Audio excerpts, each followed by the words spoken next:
वंशकल्पतरुभर्ष कृपा सिन्धुभ्येव च पतितानां पावनेभ्यो वैष्णवेभ्यो नमो नमः। मूर्खं करोति वाचालं पङ्गुलं घाति गिरिं यत्कृपतमहं वन्दे परमानन्दमाधवम्। वंशकल्पतरुभर्ष कृपा सिन्धुभ्येव च पतितानां पावनेभ्यो वैष्णवेभ्यो नमो नमः। हरि ओं तत्सत्। সার্থক ভজন পথ সাধু সঙ্গে অবিরত, স্মরণ ভজন কৃষ্ণ কথা। প্রেম ভক্তি হয় যদি তবে হয় মনশুদ্ধি, তবে যায় হৃদয়ের ব্যথা। সার্থক ভজন যদি হয় জীবন ধন্য, আর ভজন যদি উত্তম না হয় তাহলে সাধক এগোতে পারবেন না তপস্যা ক্ষেত্রে। সাধন শরণ লীলা ইহাতে না করো হেলা। সাধনা করো, স্মরণ করো, কীর্তন করো, এতে যদি কারো অবহেলা আসে তাহলে এগুলো সম্ভব নয়। সার্থক ভজন তখনই হবে যখনই কেউ কৃষ্ণ কথা স্মরণ করবেন, কৃষ্ণকে ভজন করবেন, কৃষ্ণ কথার প্রতি আসক্তি, তখনই কেবল ভজন সার্থক সাধকের। প্রত্যেক পদে পদে আমাদের ভজন বৃদ্ধি করা প্রয়োজন। যেমন প্রতি পদে পদে জগতে বিপদ, ঠিক প্রত্যেক পদে পদে আবার পূর্ণ অমৃত আস্বাদন করা সম্ভব। আর সেটা হলো সার্থক ভজন যদি কেউ করে। সার্থক ভজন মানে জীবনকে সার্থক করছেন যারা ভজন করে। এই ভজন শিক্ষা, ভজন সম্পূর্ণরূপে শুদ্ধ হওয়া প্রয়োজন। কেন? কৃষ্ণ কথা স্মরণ ছাড়া, কৃষ্ণ কথা আলাপন বা কীর্তন ছাড়া বা তাকে ভজন ছাড়া কখনো জানা সম্ভব নয়। আর প্রেম ভক্তি মাধ্যমে কেবল মন শুদ্ধি হয়। প্রেম ভক্তি হয় যদি তবে হয় মন শুদ্ধি, তবে যায় হৃদয়ের ব্যথা। হৃদয়ে ব্যথা শব্দের অর্থ এখানে আচার্যগণ বলছেন আমাদের হৃদয়ের মধ্যে যে সমস্ত শত্রু বিরাজমান, কাম, ক্রোধ, লোভ, এই যে প্রত্যেক ক্ষণে ক্ষণে জীবের কষ্ট উৎপাদন করছেন। কাম একরকম তার বাধা, বা কাম একভাবে তাকে একভাবে উপদ্রব করছে, ক্রোধও তাই, লোভও তাই। এই সমস্ত ইন্দ্রগুলি প্রত্যেকক্ষণে সাধকের তপস্যা ক্ষেত্রে খুবই বাধা স্বরূপ। এই জন্য বলছেন হৃদয়ের সর্বশ্রেষ্ঠ এরকম শত্রুকে যিনি বিনাশ করছেন তাকে একমাত্র ভজন করা উচিত। কৃষ্ণ নাম, কৃষ্ণ লীলা স্মরণের মাধ্যমে সম্ভব। ওই কাম একান্তিনাম প্রেয়া কীর্তনম স্মরণম প্রভু কুর্বন্তম প্রেম প্রীত্বা কৃতমন্নত নরসতে। ঐকান্তিক ভাবে যদি আমরা প্রীতির সহিত ভগবান শ্রীকৃষ্ণকে ভজন সাধন না করি তাহলে আমাদের এই পথে এগুলোই সম্ভব নয়, প্রেম ভক্তির পথে। এবং সাধক কিভাবে পৌঁছাবেন বলছেন কীর্তনম স্মরণম। কীর্তন করো আর কৃষ্ণ কথায় স্মরণ করো, কৃষ্ণের লীলা কথা স্মরণ করো। সেই লীলা কথা স্মরণের মাধ্যমে তুমি তার সেবায় ব্রতী হও। যেটাকে বলা হয় মানসিক সেবা, আরেকটাকে বলা হয় সাধকের বাইরে সাক্ষাৎ সেবা, বিগ্রহ আদি। এইভাবে প্রত্যেক পদে পদে আমাদের ভজন বাড়ানো প্রয়োজন। আর ভজন বাড়াতে গেলেই প্রথমে আসছেন নরোত্তম দাস ঠাকুর মহাশয় বলছেন স্মরণ ভজন কৃষ্ণ কথা। এটাই ভজন, আর কোনো ভজন নেই জগতে। কারণ ভজন সাধনের মার্গ হলো এটাই। একে ভজন তাকে ভজন এরকম বলেনি, বলেছেন কৃষ্ণ কথা, কৃষ্ণ ভজন এবং স্মরণেই জীবের চরম শ্রেষ্ঠ ভজন একটা সাধকের। এই জন্য স্বয়ং শ্রীলা সুখদেব গোস্বামী বলছেন যে বিকৃতাম ব্রজ বধুম চা বিষ্ণু শ্রদ্ধান নিতাম অনুশৃণয়াদ বর্ণদয়েজ।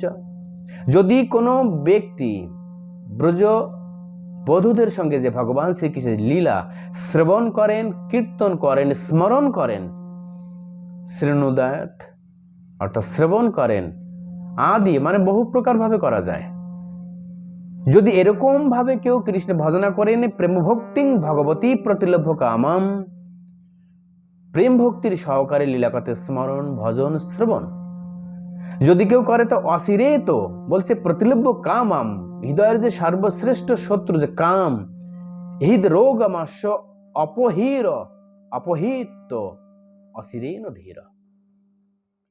হৃদয়ের সবচেয়ে বড় সর্বশ্রেষ্ঠ শত্রু যে কাম, এই হৃদয় থেকে তখনই আমাদের জয় করা সম্ভব হবে যখন কোনো ব্যক্তি ভগবান শ্রীকৃষ্ণের কথা স্মরণ করছেন। যে প্রতিলভ্য কামাম, তদ হৃদয়ের যে রোগ বিনাশ করার একমাত্র মহা ঔষধ হলো হরিকথা শ্রবণ এবং কীর্তন। এই ছাড়া দ্বিতীয় কোনো রাস্তা নেই এই শত্রুগুলিকে বিনাশ করা। আলাদা আলাদা ভাবে আপনি যোগ অনুশীলন করুন বা আলাদা আলাদা ভাবে অন্য কোনো ব্যায়াম আদি করুন, কিন্তু সেটা নিবৃত্তি হওয়া কোনো সময় সম্ভব নয় যদি সেইগুলি নিবৃত্তি করার পরে যদি কেউ কৃষ্ণ ভজন না করে। অর্থাৎ বিষয় বাসনা থেকে ইন্দ্রকে নিয়ন্ত্রণ করার মাধ্যমে তো জীব ব্যায়াম করে, বিভিন্ন ধরনের যোগাভ্যাস করে, কিন্তু উদ্দেশ্য কি? ইন্দ্র যখন শান্ত স্থির হয় তখনই শ্রবণ কীর্তন ভজন সম্ভব। কিন্তু বিভিন্ন যোগের মাধ্যমে ইন্দ্রকে শান্ত করলাম, ভজন করলাম না, তাহলে সেই ক্ষেত্রে ইন্দ্রগুলি আবার মাথা ছাড়া দিয়ে সেকেন্ডের মধ্যে উঠতে পারে। এই জন্য স্বয়ং শ্রীল নরোত্তম দাস ঠাকুর মহাশয় বলছেন স্মরণ ভজন কৃষ্ণ কথা। আর মনের যে মন যদি শুদ্ধ করতে হয়, এইভাবে ছাড়া দ্বিতীয় ভাবে কোনোদিন সম্ভব নয়। শ্রবণ কীর্তন বাদ দিয়ে বড় বড় মুনি ঋষিরা আমরা দেখতে পাই কিভাবে বিচলিত হয়েছে তাদের তপস্যা থেকে। কিন্তু যাদের মন স্থির রয়েছেন, হরিদাস ঠাকুর আদি শুদ্ধ বৈষ্ণবদের, তাদের কেউ কখনো বিচলিত করতে পারেনি। চৈতন্য চরিতামৃতে তার প্রমাণ। এই জন্য বলছেন যে স্মরণ ভজন বা সাধন যদি সঠিকভাবে হয় তখনই ভজন সার্থক হলো, জীবের তখন ভজন সার্থক হলো। আর এই সার্থকের পরে ভগবান তাকে প্রেম ভক্তি দেবেন, আর এই প্রেম ভক্তি হলে কৃষ্ণ প্রাপ্তি তখন নিশ্চিত হয়ে গেল। এই জন্য ভক্তিম পরম ভগবতী প্রতিলভ্য কারম, কৃষ্ণচরণে ভক্তি প্রেম লাভ করতে গেলে একমাত্র প্রয়োজন ভজন সাধন, তার মাধ্যমে এটি লাভ করা সম্ভব। আর হৃদয়ের যদি শত্রু বা কামও থাকে, ভজন সাধনের প্রভাবে আস্তে আস্তে সেটা সেখান থেকে চলে যাবেন। এই জন্য স্বয়ং শ্রীলা বলদেব বিদ্যাভূষণ বলছেন পুরাম প্রেম লক্ষণম প্রপশ্যতি স্ত্বা প্রক্তায়ন হৃদ রোগ অপিকারী নয়। হৃদয়ের রোগ তো প্রথম চলে যাবেন শ্রবণ কীর্তনে।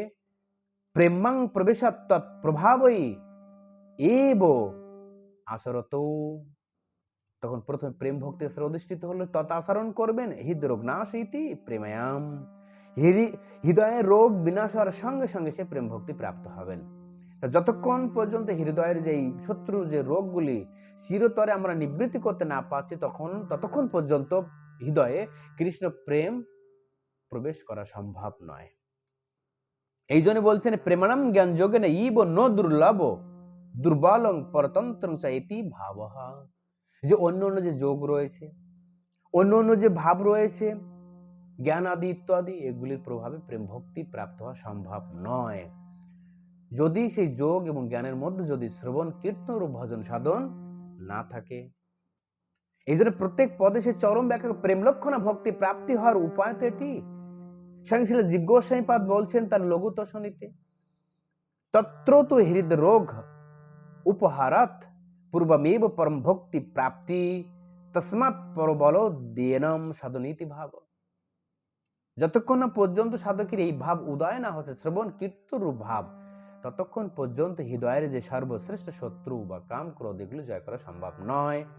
আর এগুলো জয় করতে পারলে কি প্রেম ভক্তি সিদ্ধি বা পরম ভক্তি প্রাপ্তি, তখনই কেবল পরম ভক্তি প্রাপ্তিকে লাভ করা সম্ভব। শুদ্ধ ভক্তি লাভ করতে গেলে একমাত্র ভজন শ্রবণ কীর্তন। তাই নরোত্তম দাস ঠাকুর বলছেন প্রেম ভক্তি যদি হয় এই শ্রবণ কীর্তনের মাধ্যমে শুদ্ধভাবে ভজন করার পর, তবে হবে মনোশুদ্ধি, তারপরে হবে হৃদয়ের ব্যথা বা কামক্রোধ লোভ আদি শত্রু। এইভাবে আমাদের প্রথম পদক্ষেপ দিচ্ছেন শ্রবণ এবং কীর্তন, যা চৈতন্য মহাপ্রভু সনাতন গোস্বামীকে শিক্ষা দেওয়ার সময় বলেছিলেন, শ্রবণ কীর্তনের মাঝে কেবল সম্ভব এই হরি ভজন করা। আর শ্রবণ কীর্তন রূপে যদি জল সিঞ্চনকে বন্ধ করে দেয়, তাহলে সাধকের যে প্রেম ভক্তিলতার বীজ আর বর্ধিত হবেই না। ঠিক যেমন একটা চাষি যখন ছোট ছোট গাছ তারা লাগায় বা চারা গাছ ইত্যাদি, প্রথমে জল সারের মাধ্যমে ধীরে ধীরে তারা তাকে বড় করার চেষ্টা করে। যদি জল এবং সার ঠিক মতো না দেয়, আগাছা না পরিষ্কার করে, তাহলে সে গাছের উঠতে অনেক সময় লেগে যায়। আর আগাছা যদি সে গাছের উপর অবস্থান করে, তাহলে কোনো কালে সম্ভব নয়। ঠিক তদরূপ সাধক যদি শ্রবণ কীর্তন রূপ জল যদি সিঞ্চন না করে, সাধকের স্তরে এসে ভজন সাধন না করে, তাহলে কোনোদিন পরমার্থিক স্তরে প্রবেশ করা সম্ভব নয়। তাই প্রতিনিয়ত কীর্তনিয়া সদা হরি। যেমন একটা লতাকে বাঁচিয়ে রাখার জন্য জল সিঞ্চন করতে হয়, ঠিক তদরূপ ভক্তি লতাকে বাঁচিয়ে রাখার জন্য সাধককে প্রতিনিয়ত স্মরণ কীর্তন কৃষ্ণ কথা আলোপন করা উচিত। এইভাবে যদি কেউ করে, তখন ধীরে ধীরে ধীরে ধীরে তখন কৃষ্ণলীলা এসে প্রবেশ করতে পারবে। তো এখানে প্রত্যেকটা মহাজন, প্রত্যেকটা আচার্যপা তাই বলছেন, সাধন স্মরণেই ইহা বই আর নেই। এই ভাবগতি নিয়ে আমাদের ভজন সাধনে এগিয়ে যেতে হবে, তবেই কৃষ্ণ প্রাপ্তি সম্ভব। হরে কৃষ্ণ কৃষ্ণ কৃষ্ণ হরে হরে, হরে রাম রাম রাম হরে হরে, নিতে গৌর প্রেমানন্দে।